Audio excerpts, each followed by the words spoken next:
eu posso ensinar e aprender. A palavra da sabedoria é a nossa EBD. Deus é o nosso diretor, o Espírito Santo nosso professor. A Bíblia é a cartilha que ensina o caminho, a verdade e a vida. Deus é o nosso diretor, o Espírito Santo nosso professor. A Bíblia é a cartilha que ensina o caminho, a verdade. Bom dia, meus irmãos. Essa aula de hoje se refere ao domingo, dia 12 de setembro. Essa é uma aula gravada, considerando aí que nós retomamos os nossos cultos presenciais, no caso no culto de domingo de manhã. Nós estamos finalizando os estudos do trimestre com a nossa revista, dessa nossa classe, o tema da revista do trimestre é a batalha espiritual continua, como se preparar para as batalhas espirituais. E hoje, meus irmãos, nós vamos estudar a lição de número 12. A lição de número 12. A lição de número 12, vocês que vêm acompanhando as nossas lições aqui da nossa classe, ela tem o seguinte tema, lição 12. Objetos que trazem bênção e maldição. A cabeça de jumento e o sal ungido. O texto base se encontra no livro de Atos. Livro de Atos, capítulo de número 19, versos de 1 a 20. Atos, capítulo de número 19, versos de 1 a 20. Por favor, acompanhe a leitura do texto nas suas Bíblias, aí em casa, se preferirem, ou aqui embaixo, do lado, em algum lugar nesse vídeo aqui, estará sendo exibido o texto da Escritura Sagrada, ok? Vamos primeiro então fazer a leitura dessa passagem e depois nós vamos, como sempre fazemos, comentar cada um desses versículos, ok? O texto de Atos 19, de 1 a 20, ele tem o seguinte título na minha Bíblia, o título em negrito. Depois vão tendo outros subtítulos. O primeiro título é Paulo em Éfeso. Diz assim o texto de Atos 19, de 1 a 20. Paulo em Éfeso. Aconteceu que, estando Apolo em Corinto, Paulo, tendo passado pelas regiões mais altas, chegou a Éfeso e, achando ali alguns discípulos, perguntou-lhes: recebestes, porventura, o Espírito Santo quando crestes? Ao que lhe responderam: pelo contrário, nem mesmo ouvimos que existe o Espírito Santo. Então Paulo perguntou: em que, pois, foste batizados? Responderam: no batismo de João.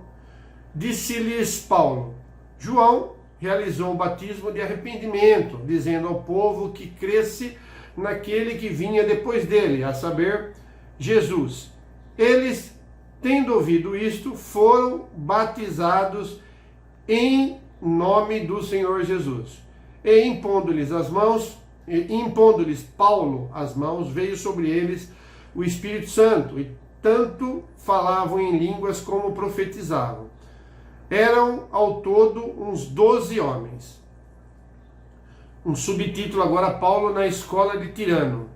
Durante 3 meses, Paulo frequentou a sinagoga, onde falava ousadamente, dissertando e persuadindo com respeito ao reino de Deus, visto que alguns deles se mostravam empedernidos e descrentes, falando mal do caminho diante da multidão.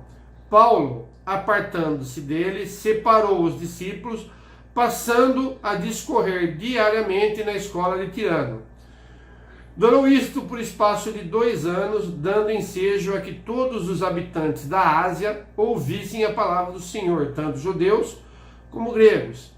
E Deus, pelas mãos de Paulo, fazia milagres extraordinários, a ponto de levarem os enfermos lenços e aventais de seu uso pessoal, diante dos quais as enfermidades fugiam das suas vítimas, e os espíritos malignos se retiravam.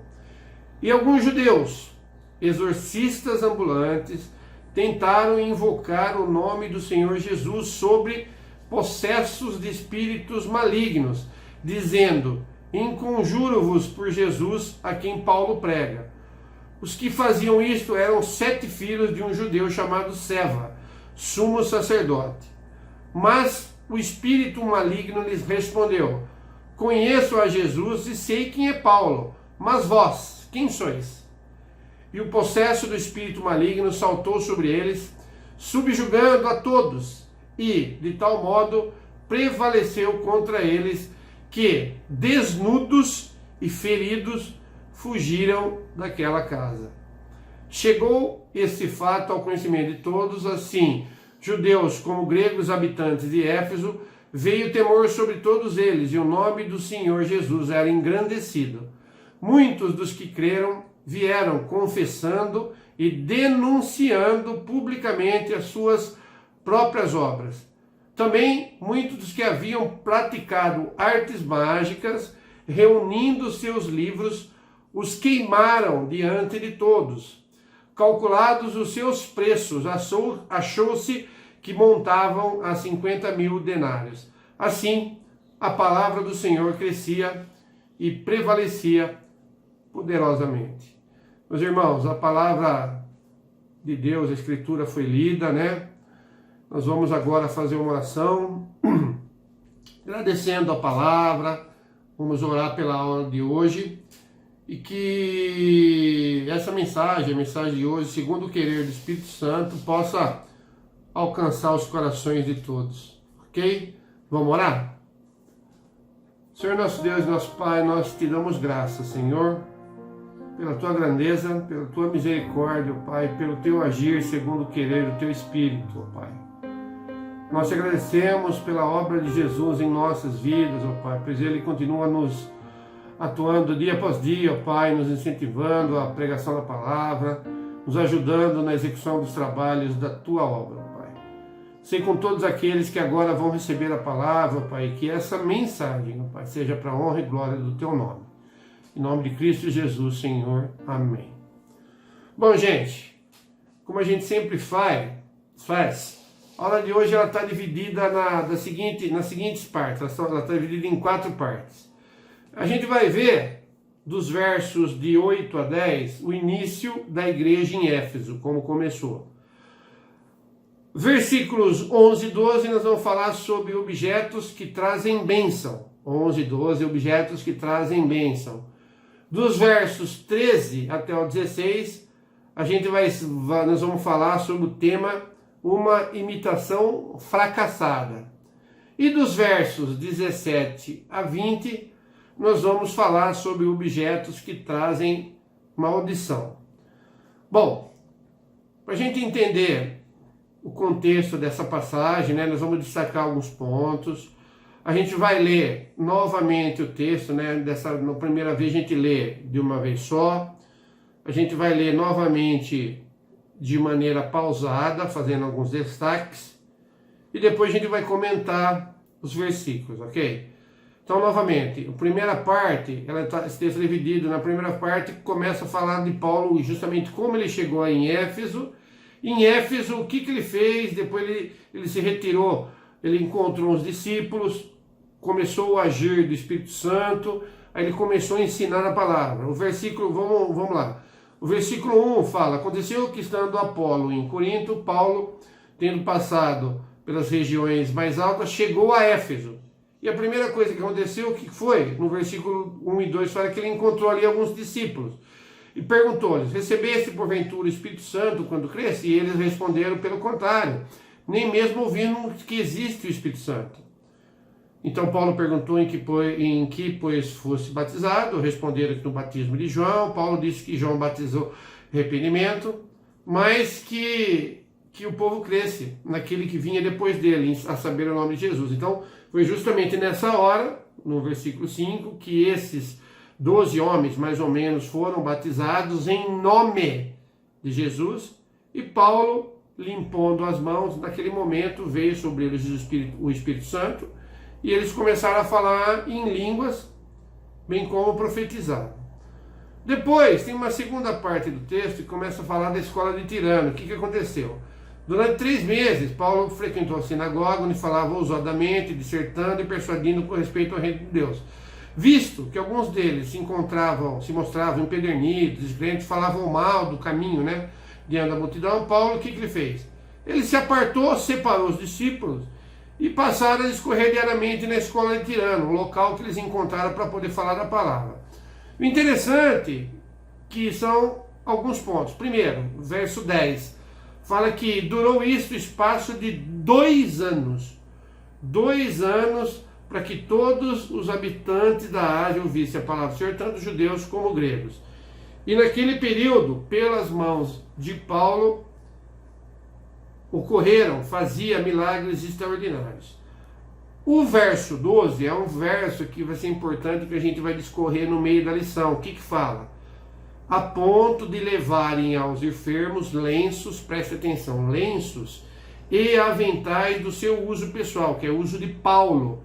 Eles levavam aos enfermos lenços e aventais de Paulo, o qual diante as enfermidades eram curadas com esses lenços e os espíritos malignos se retiravam. Então a gente está, mas por quê? Nós não estamos falando de objetos, então existem objetos abençoados, ungidos, objetos malignos, mas a gente vai explicar o porquê dessa passagem, né? Mas guardem esse verso 12. E também fala de alguns judeus que eram exorcistas, né? Que resolveram invocar o nome de Jesus, né? E eram em 7, né? O versículo 14 fala que eram 7 filhos de um judeu chamado Seva, que era sumo sacerdote. E ele foi confrontado justamente pelo espírito maligno, porque conhecia Jesus e conhecia Paulo, né? O espírito maligno saltou sobre ele e eles foram deixados desnudos, feridos, fugiram, e por causa disso o nome de Jesus foi engrandecido no 17. E o interessante é que quando aconteceu isso, né, no verso 19, falam que muitos que tinham outras práticas, artes mágicas, eles reuniram todos os livros de arte mágica, nós vamos explorar isso também na lição, e que eles queimaram tudo isso diante de todos, né? Reuniram e o preço de tudo isso mostrava também 50 mil denários. A gente vai falar quanto que é o equivalente a 50 mil denários, ok? Bom, algumas considerações iniciais a gente vai falar e a gente vai explorar o porquê disso com base nos textos bíblicos e nas passagens. Primeira coisa que o crente precisa saber é que ele precisa entender que objetos não causam nem bênção nem maldição.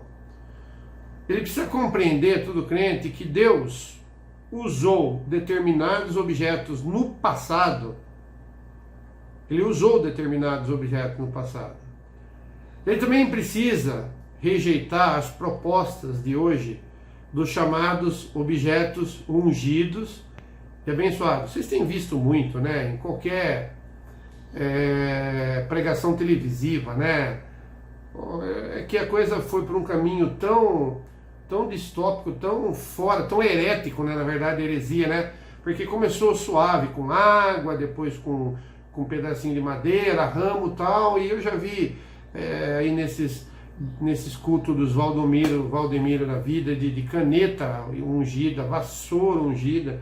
É uma coisa tão fora do parâmetro que a gente... Também o crente precisa rejeitar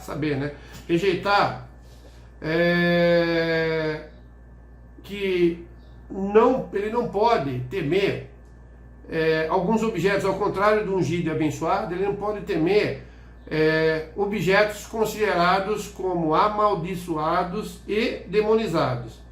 E também ele tem que ter com ele a motivação correta, o conhecimento correto, a postura sobre o rejeitar de determinados objetos em sua casa. Por isso que a gente procura crescer em conhecimento, em graça, para a gente saber o porquê. Eu posso, eu não posso, eu quero, eu não quero. Outra coisa, não devemos confiar em objetos como fonte de bênção ou maldição. Por que não? Aleluia. Porque é Deus que tem o poder para abençoar e amaldiçoar, independente de objetos feitos por mão de homens. Então, eu estou estou compartilhando aqui inicialmente com vocês alguns preceitos que precisam nortear a lição toda. Que entender que objetos não causam bênção nem maldição, precisa compreender que Deus usou, eu vou comentar aqui, alguns objetos no passado eram localizados numa época específica, num momento específico, numa situação específica, que não serve de regra, que é exceção. Também que rejeitar essas propostas de objeto ungido, abençoado, não temer objeto amaldiçoado, objeto demonizado, e ter a motivação correta e saber que é Deus que opera em nossas vidas, é Ele que tem o poder de abençoar, de amaldiçoar, independente daquilo que é feito por mão de homens, ok? Por quê? O que tem acontecido hoje, meus irmãos? Muitas igrejas, como eu disse, citei exemplo, gente, é duro você citar exemplo, mas liga a televisão, liga a sua, talvez da minha passe diferente da sua, liga lá e assista um culto e veja qual que é a linha daquilo que está sendo pregado hoje. Vocês vão perceber, muitas igrejas hoje têm a prática dos chamados cultos de libertação, utilizando de vários objetos para servir como canal de bênção. Esses objetos que são chamados de ungido, abençoado, nos cultos, eles são, entre aspas, aqui fica aspas, para transmitir algum tipo de benefício. Os mais comuns, como eu já tinha começado a falar, agora vai tirar, é a história da água fluidificada, que era colocada em cima do rádio, em cima da TV, enquanto alguém fazia uma oração, né, abençoava. Rosa ungida, ramo de arruda, sal grosso, óleo, água, vinho.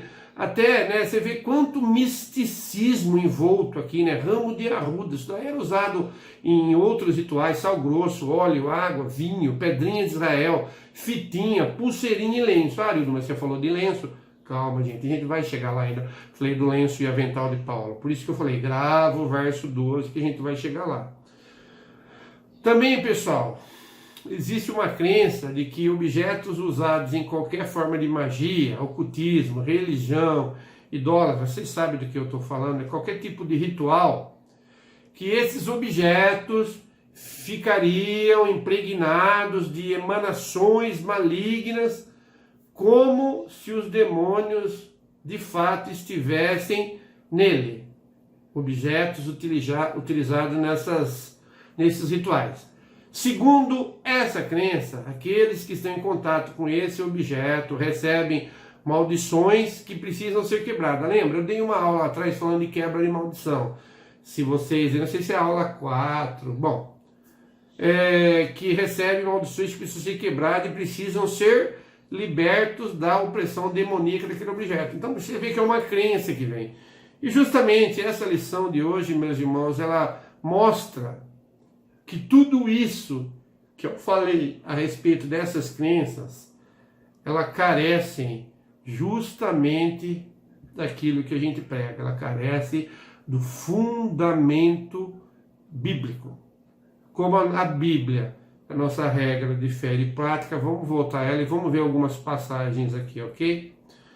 Ó, gente, daquilo que a gente leu, Atos 19, 11 e 12, objetos que trazem bênção. O que fala 11 e 12? E Deus, pelas mãos de Paulo, fazia milagres extraordinários, a ponto de levar aos enfermos lenços e aventais do seu uso pessoal, dentro dos quais as enfermidades fugiam das suas vítimas e os espíritos malignos se retiravam. Vou comentar alguma coisa aqui, depois eu vou comentar novamente. Essa passagem, ela menciona que pessoas eram curadas apenas pelo contato com lenços e aventais de Paulo. O que eram esses lenços e aventais? Esses aventais eram panos usados para enxugar o suor. Por isso que você vê, né, aquelas toalhinhas que... Pessoal, a pessoa usa isso daqui numa literalidade. Você viu o culto. Eu falo porque eu vi, gente. Culto que o pregador vai lá, enxuga o suor e vende essa toalhinha. Aquelas coisas, vocês já viram, né? Mas voltando ao texto nosso aqui. Esses aventais eram panos usados para enxugar o suor e outras roupas de trabalho de Paulo que ele usava quando ele fazia a fabricação de tendas, né? Vocês conhecem a história de Paulo. Paulo era cidadão romano e ele fabricava tendas, né?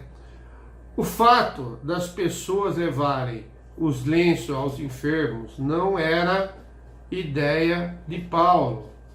Mas isso daí se dava justamente por causa do quê? De toda aquela influência pagã que os efésios, né? Ele estava em Éfeso, que os efésios estavam acostumados justamente nas práticas supersticiosas. Vocês lembram? Vou ler o versículo 19. O que fala o versículo 19? Também muitos dos que haviam praticado artes mágicas, reunindo seus livros, os queimaram diante de todos, calculados seus preços, achou-se que mostravam a 50 mil denários. Gente, eles praticavam artes mágicas, eles tinham livros de magia. O fato, é isso que vocês precisam entender a diferença. O fato de Deus, em sua graça, maravilhosa graça, e também por causa da ignorância dos efésios, dele ter permitido que fizessem isso, não significa que tal coisa possa ser praticada no dia de hoje. Esse texto, ele relata o que ocorreu. Ele não determina uma prática. Vocês conseguem entender essa diferença? Esse texto, ele relata o que ocorreu lá em Éfeso. Ele não está determinando uma prática. Nós vamos voltar isso daí mais para frente. Vamos seguir no texto aqui. Atos 19, de 17 a 20. Objetos que trazem maldição. Eu falei de objetos que trazem bênção, agora eu vou falar de objetos que trazem maldição. 17. Chegou este fato ao conhecimento de todos, assim, judeus como gregos habitantes de Éfeso, veio temor sobre todos eles, o nome de Jesus era engrandecido. Muitos dos que creram vieram confessando e denunciando publicamente as suas próprias obras. Também muitos dos que haviam praticado artes mágicas reuniram seus livros e queimaram diante de todos, calculado seus preços, achou-se que montava 50 mil denários. Assim, a palavra do Senhor crescia e prevalecia poderosamente. Irmãos, os livros mencionados, que eu disse que eram livros de rituais de magia, continha nomes mágicos e encantamentos empregados nas magias do então povo efésio. O valor mencionado total daquele que foi queimado era de 50 mil denários. Nos dias de Paulo, um denário, ele equivalia ao valor pago ao trabalhador por um dia de serviço. Então, 50 mil denários equivalia a um dia de serviço de 50 mil trabalhadores. Eu não fiz a conta, porque não é essa a intenção da lição, né? Não é. Mas a intenção é dizer que eles abriram mão de uma coisa que até então lhes era muito valiosa, até então, quando eles tomaram conhecimento e se converteram. Houve uma conversão e uma confissão de fé pública ali, ok?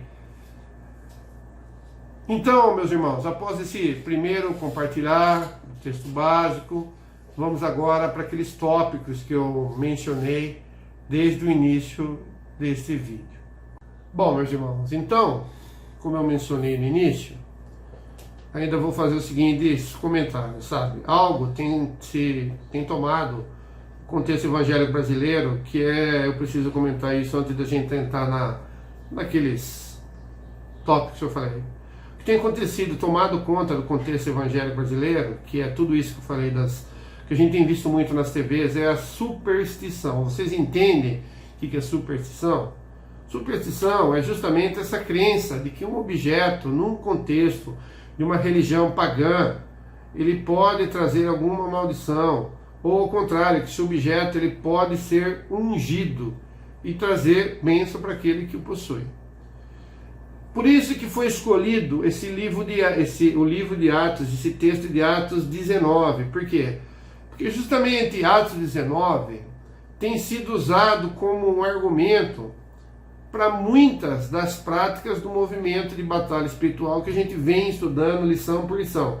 Cada lição, cada professor, o Abdala, a Cris, a Tanise e eu, a gente tem comentado as práticas, algumas das práticas desse movimento do batalha espiritual. E justamente por isso, meus irmãos, estamos hoje nos debruçando sobre esse texto e sobre justamente a orientação do Espírito Santo, entendendo qual que é o verdadeiro significado daquilo que ocorreu com Paulo. Então vamos lá, o primeiro texto, que é o primeiro tópico, ele fala justamente do início da igreja de Éfeso, verso 8 e 9. Atos 19, como eu já li várias vezes, ele conta como que o evangelho chegou em Éfeso. Paulo estava nas regiões da Ásia e ele foi para Éfeso. Chegando lá, ele encontrou com alguns discípulos, né? A igreja que se formaria nessa cidade, gente, se tornou uma das mais famosas da história primitiva. Inclusive, essa igreja, depois de Paulo, para vocês terem uma ideia, a gente estudou, né, nas igrejas que falam do Apocalipse e tal, mas depois de Paulo, ela teve como pastores quem? Timóteo, que era discípulo de Paulo, né? E o próprio apóstolo João. Ela se tornou o quê? Uma igreja forte, depois de todo esse início, uma igreja forte, extremamente séria, com respeito às coisas de Deus, tanto na doutrina quanto na prática. A única referência triste, ela está justamente no Apocalipse, né? Apocalipse 2, 4, 5 fala: tenho, porém, contra ti que abandonaste o teu primeiro amor. Lembra-te, pois, de onde caíste, arrepende-te e volta à prática das primeiras obras. E, se não vem a ti, removerei do seu lugar do teu candeeiro, caso não te arrependas. Mas se tornou uma igreja forte, extremamente séria, com respeito às coisas de Deus, tanto na doutrina quanto na prática. Olha que legal! Olha o parâmetro de uma igreja. A igreja de Presbiteriana de Jaú é uma igreja forte, é uma igreja extremamente séria a respeito das coisas de Deus, tanto na doutrina quanto na prática. Nós estamos falando de Éfeso. Ela é exortada a se arrepender por ter abandonado a primeiras... Jesus que está falando no livro do Apocalipse, né? Chama-se primeiro amor, primeiras obras. Éfeso era uma cidade altamente idólatra. O que tinha lá em Éfeso? Tinha Diana como a sua grande deusa e protetora, templo de Diana. Nós já vimos isso em outras aulas. Além de ser uma cidade idólatra, de idolatrar imagens, Diana, templo, além da idolatria, era uma cidade muito conhecida também pelas práticas de magia e feitiçaria. Nós falamos dos livros. Justamente qual que eram os livros? Eram as suas cartas efésias, que eram encantamentos, amuletos e talismãs escritos. Se tornaram famosos na antiguidade. Havia também sinagogas, onde Paulo pregou sobre o reino de Deus por 3 meses. E também fala que por cerca de 2 anos o evangelho foi pregado diariamente na escola tirana. Meus irmãos, vocês conseguem imaginar como nós temos os nossos trabalhos aí durante a semana, SAF, PH, célula, pequenos grupos e etc. Mas vocês conseguem, os cultos são aos domingos, né? Temos as reuniões aí de estudo. Vocês conseguem imaginar o que é isso? 2 anos de evangelho sendo pregado todos os dias. E isso deu oportunidade para que muitos ouvissem a pregação da palavra. Grandes despertamentos, meus irmãos, surgem quando as pessoas se voltam para a Bíblia. Interessante notar que muitos tentaram imitar os milagres de Paulo, que a gente viu sobre os exorcistas. Muitos tentaram imitar os milagres de Paulo, mas poucos se interessaram em ensinar e a pregar como ele. O item 2 fala sobre objetos que trazem bênção e maldição, meus irmãos, versos 11 e 12. Enquanto Paulo justamente anunciava que o reino, naquele lugar, pessoas eram curadas e espíritos imundos eram expelidos. A igreja presenciou muitos milagres no seu início, mas houve momentos em que os sinais miraculosos eram ainda mais intensos, como é mostrado nesse texto. Pessoas pegavam lenços e aventais de Paulo e eles eram usados para realizar milagres. Como eu disse, provavelmente eram panos que eram usados pelo apóstolo enquanto trabalhava na construção de tendas. Por causa deste texto, alguns crentes têm se utilizado de lenços e outros objetos para realizar curas e milagres nas igrejas. Eu falei para vocês que eu vi, vocês viram, muitas vezes com a afirmação de que esses objetos são ungidos. No entanto, meus irmãos, algumas coisas precisam ser esclarecidas aqui. O que a gente vai fazer agora é diferenciar. Por que lá, por que aqui?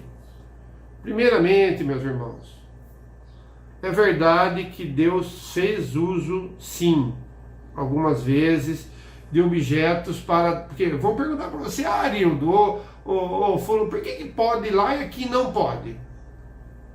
Sim, Deus fez uso, algumas vezes, de objetos para demonstração do seu poder. Outro apóstolo, além de Paulo, nós estamos falando de Paulo, que aconteceu isso foi Pedro, cuja sombra, verso 15 de Atos 5, 12 a 16, fala, cuja sombra, Pedro, isso aconteceu, cuja sombra aparentemente curava aqueles sobre quem passava. Pedro passava e a sombra dele curava. Onde está isso aí mesmo? Vamos ler. Atos 5, de 12 a 16. É o verso 15 que fala. Vou ler o texto todo. Muitos sinais e prodígios eram feitos entre o povo, pelas mãos dos apóstolos, e costumavam todos reunir-se de comum acordo no pórtico de Salomão. 13. Mas dos restantes ninguém ousava juntar-se a eles, porém o povo lhes tributava grande admiração, e crescia mais e mais a multidão de crentes, tanto homens como mulheres, agregados ao Senhor. O 15. A ponto de levarem os enfermos até pelas ruas e o colocarem sobre leitos e macas, para que, ao passar, Pedro, ao menos a sua sombra, se projetasse em algum deles. Afluía também muita gente das cidades vizinhas a Jerusalém, levando doentes e atormentados de espíritos imundos, e todos eram curados. Vocês se lembram também, meus irmãos, que o mesmo aconteceu com o próprio Jesus, quando a mulher enferma tocou suas vestes, imediatamente foi curada. Marcos 5, de 25 a... não anotei aqui... 25 a 34. 25 a 34. Eu coloquei aqui, faltou o final do último versículo. Mas diz o seguinte: aconteceu que certa mulher que havia 12 anos vinha sofrendo uma hemorragia, e muito padecera a mão de vários médicos, tendo despendido tudo quanto possuía, sem contudo nada aproveitar. Antes, pelo contrário, indo a pior. Tendo ouvido a fama de Jesus, vindo por trás dele, por entre a multidão, tocou-lhe a veste. Porque dizia, se apenas lhe tocar as vestes, ficarei curado. Olha a fé que ela tinha. E logo que se lhe estancou a hemorragia, e sentiu no corpo estar curado seu flagelo. Jesus, reconhecendo imediatamente que dele saíra poder, olha que interessante, né? Mais do que nunca o Deus homem, né? Jesus, reconhecendo imediatamente que dele saíra poder, virando-se no meio da multidão, perguntou, quem me tocou nas vestes? Respondeu o seu discípulo, vês a multidão, Senhor, que te apertas e dizes quem me tocou? Ele, porém, olhava ao redor para ver quem fizera isso. Então, a mulher, atemorizada e tremendo, côncia de que nela se operara, veio, prostrou-se diante dele e declarou-lhe toda a verdade. E ele lhe disse, filha, a tua fé te salvou, vai-te em paz e fica livre do teu mal. Nós temos outros casos conhecidos, eu falei do Novo Testamento, de Pedro e Jesus, mas temos exemplo ainda no Velho Testamento, do cajado de Moisés. Usou um objeto que era o cajado, lembra? Mas qual que era o caso de Moisés? Era justamente para mover o coração do faraó. O manto de Elias, que ficou para Eliseu, depois o próprio bordão de Eliseu. Então, gente, era na história gradual do crescimento, da formação de um povo, que isso foi se formando. Mas isso significa o quê? Que isso não era o modo usual de Deus agir, era esporádico. Então não era o modo usual, como alguns afirmam, meus irmãos. Foi também em momento específico que Deus operou dessa forma. Se fosse algo natural, certamente ninguém ficaria doente perto de Pedro, Paulo e os demais. Mas não foi o que aconteceu, como por exemplo com Epafrodito, que adoeceu mortalmente, mesmo ele estando ao lado de Paulo. É um erro, portanto, gente, tentar reproduzir alguns eventos que aconteceram isoladamente no ministério dos apóstolos. Segundo ponto também, que a gente precisa ser considerado, ele está falando dos lenços, dos milagres que aconteciam. É que os milagres, eles não aconteciam por vontade do apóstolo Paulo. Deus era quem realizava os milagres por intermédio de Paulo. Como é isso? Não há registro na Bíblia de que tenha acontecido algo parecido novamente na vida de Paulo. Foi só aí. Então, todo louvor, toda honra, toda glória devem ser dados a Deus e não a Paulo, para não haver distorção e criação de doutrina. Todo louvor, toda honra, toda glória deve ser dado a Deus, não a Paulo. Dentro de alguns círculos evangélicos é afirmado que apenas ter fé já é suficiente para poder realizar qualquer coisa extraordinária. Ou, tendo fé, você consegue mover o sobrenatural. Essa expressão aqui, inclusive, de mover o sobrenatural, tem uma música, em várias músicas, vocês devem escutar, né? Com fé, vou mover o sobrenatural. Como se o poder viesse da fé da pessoa e não do próprio Deus. Necessário, meus irmãos, ter mais humildade para reconhecer de quem é que vem o poder. Terceiro ponto que a gente deve ressaltar é o motivo pelo qual Deus realizou esses sinais extraordinários. A Bíblia chama esses eventos de sinais. Por quê? Porque ele apontava para algo. E esse algo que aconteceu na vida do povo efésio, o que era? Ele é algo, esse algo para que esses sinais apontavam, o que era esse algo? Era justamente a autoridade que Deus dava a esses homens para exercerem algum papel específico. Na história do povo de Deus não era sempre que Deus agia de forma sobrenatural. Ele deu poder para Moisés, deu poder para Elias, ele deu poder para Eliseu. Ele usou Moisés, usou os profetas, ele usou os apóstolos.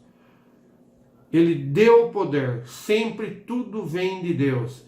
Esses milagres serviam como sinais de que eles eram realmente servos, enviados por Deus, e para distinguir que eles não eram falsos mensageiros, principalmente naquela cidade de tanta idolatria que Paulo estava, uma cidade idólatra, uma cidade conhecida pela mágica, pela feitiçaria, que aqueles feitos, aqueles milagres eram feitos por Deus e não por outra entidade. Esse, aliás, era o argumento de Paulo para defender seu apostolado.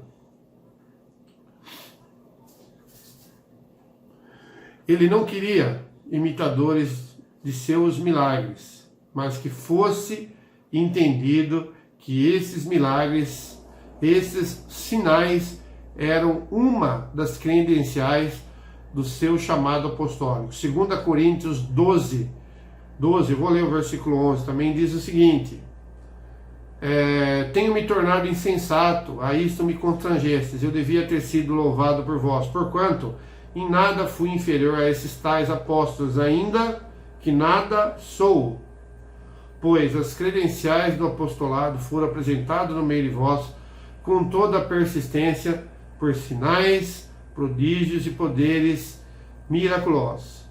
É preciso, meus irmãos, ainda ressaltar que os objetos em si, os lenços, os aventais, não continham poder algum. Continha poder algum. embora isso pareça óbvio, não é assim que muitas vezes ele é tratado. A serpente construída por Moisés no deserto começou depois de servir. Você lembra que o povo estava sendo morto por picada de cobra? Levantou a serpente, né, que simbolizava o quê? A cruz de Cristo. Todo aquele que olhasse para aquela serpente seria salvo. Mas o que aconteceu? A serpente construída por Moisés no deserto começou o quê? A ser adorada por israelitas supersticiosos, meus irmãos. A igreja cristã, séculos depois da morte dos apóstolos, o que ela começou a fazer? Começou a acumular utensílio que alegavam ter sido dos apóstolos e, portanto, foram considerados sagrados, as chamadas relíquias. Vocês escutam isso até hoje. Hoje ainda, utensílios são trazidos de Israel e considerados sagrados e com poderes miraculosos, só pelo fato de terem vindo da terra onde Jesus viveu. Jerusalém ainda é tida por muitos como uma terra santa e cheia de poderes, mesmo com as guerras e as mortes que aconteceram lá possam mostrar o contrário. Item 3, meus irmãos, ele fala de 13 a 16, dos versos 13 a 16, eles falam de uma imitação fracassada. O que quer dizer isso? Alguns homens, quando viram que Paulo fazia, desejaram ter o mesmo poder e autoridade que Paulo tinha, né, de fazer milagres, expulsar demônios. E esses homens eram 7 filhos de um judeu chamado Serva, um sumo sacerdote.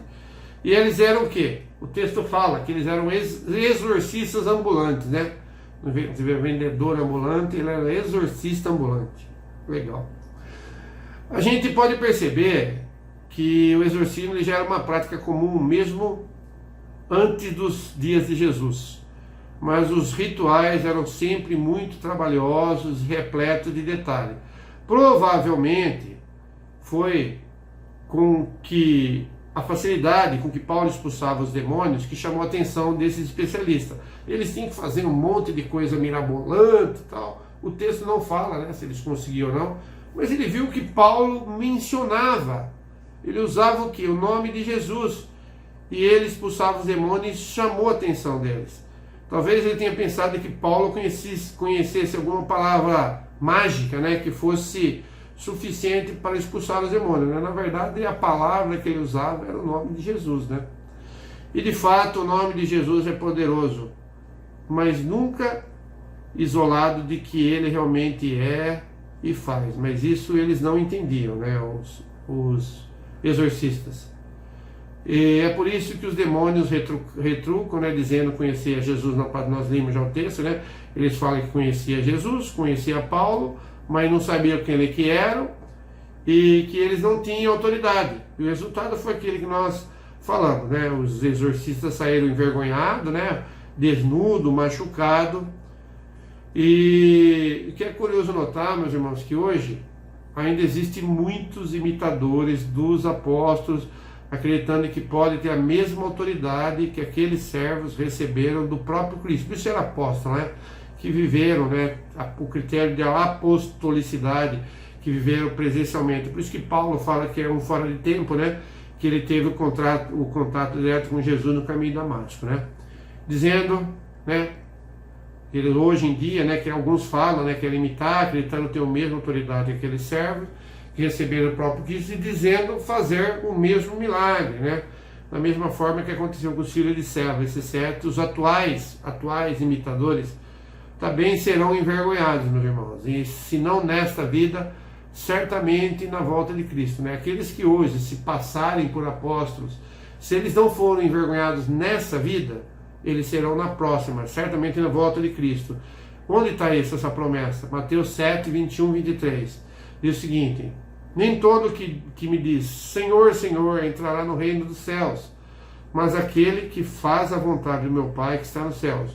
Muitos naquele dia hão de dizer-me, Senhor, Senhor, porventura não temos nós profetizado em Teu nome, e em Teu nome não expelimos demônios, e em Teu nome não fizemos muitos milagres? Então lhes direi explicitamente, nunca vos conheci, apartai-vos de mim, vós os que praticais a iniquidade. Essa é a promessa das imitações, hein, meus irmãos? O item 4 diz o seguinte, 17 a 20, objetos que trazem maldição. É o último item nosso. A humilhação daqueles exorcistas, meus irmãos, ficou bem conhecida na cidade, levando o quê? Justamente por causa desse episódio, levou muitos daqueles ali a Cristo. Esses novos convertidos, né, agora a primeira coisa que eles fizeram foi se desfazer das relíquias pagãs, né, queimando queimando publicamente, né, eu ia falar na praça pública, mas no local público, né. E como eu disse, o valor total daqueles objetos era assustador, né? Um denário era o valor de um dia de trabalho e isso mostrava como eles investiam em superstição. 50 mil denários era um dia de serviço de 50 mil pessoas, né? Ou outra conta que queiram fazer. Essa atitude, meus irmãos, não estava relacionada com algum chama de quebra de maldição. Não estava, como se queimar aqueles objetos fosse o ritual necessário para anular qualquer aliança com a entidade maligna. Não. O texto diz que eles não somente queimaram publicamente os objetos, no verso 19, mas também, no verso 18, confessaram seus pecados. Eles confessaram as suas obras, demonstração visível e pública de sua conversão. Uma prática tão comum naquela cidade agora é negada, que é as artes mágicas, né? Por aquelas pessoas. A partir daquele momento elas não queriam mais, elas preferem também queimar, ou em vez de vender, elas podiam vender, dar aqueles livros embora. Não, elas preferiam queimar em vez de vender, para que aqueles livros não fossem usados por outras pessoas. A tornar sua fé pública, meus irmãos, eles cumpriam o que Jesus ensinou em Mateus 10:32. O que fala em Mateus 10:32? Portanto, todo aquele que me confessar diante dos homens, também eu o confessarei diante do meu Pai que está no céu. De fato, meus irmãos, não é conveniente que o cristão possua objetos relacionados à idolatria, às práticas ocultas, mas não pelo objeto em si, meus irmãos, mas sim por causa do coração daquele que possui. Quando os efésios lançaram fora aqueles objetos, o que eles estavam demonstrando? Eles estavam demonstrando o quanto odiavam aquilo que Deus condena. E, ao mesmo tempo, também eliminaram qualquer possibilidade de serem tentados a voltar àquelas práticas antigas. Assim, meus irmãos, não faz sentido de um crente possuir elementos pertencentes às religiões pagãs dentro de casa. Da mesma forma que não faz sentido um crente ter dentro da sua casa materiais pornográficos ou revistas sobre horóscopo. É o mesmo princípio. Ao mesmo tempo, saber que os objetos em si não possuem poderes malignos ou demoníacos, traz paz e segurança para o crente.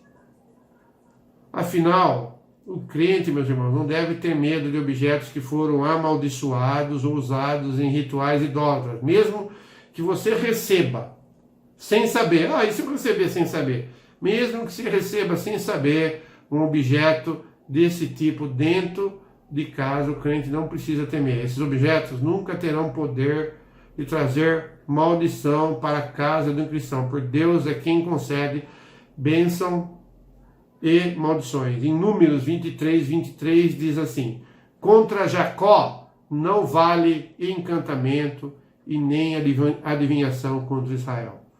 Concluindo, meus irmãos, a lição de hoje, o crente deve rejeitar os objetos como amuleto espiritual, da mesma forma que não há por que acreditar que um objeto possa trazer bênção, não possa trazer alguma maldição, é justamente o contrário, tá?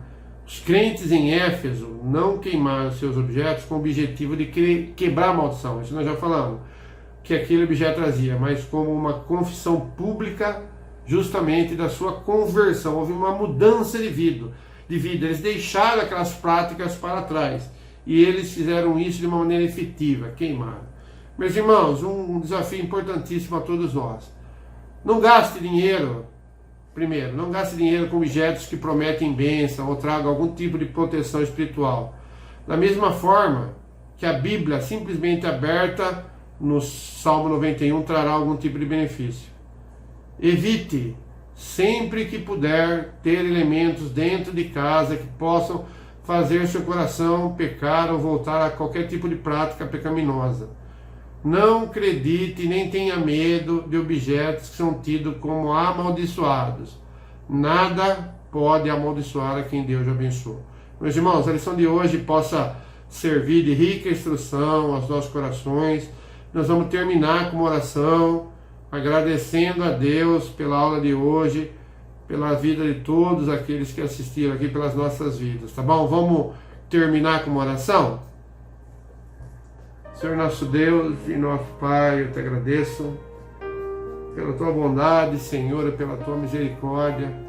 Te agradeço, ó Pai, por permitir, Senhor, que nós possamos compartilhar, ó Pai, dessas lições que nos esclarecem e nos faz dirimir qualquer dúvida, ó Pai, que cada coração possa ter com relação a esse assunto, ó Pai.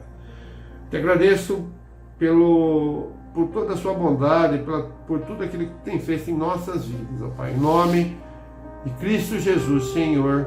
Amém.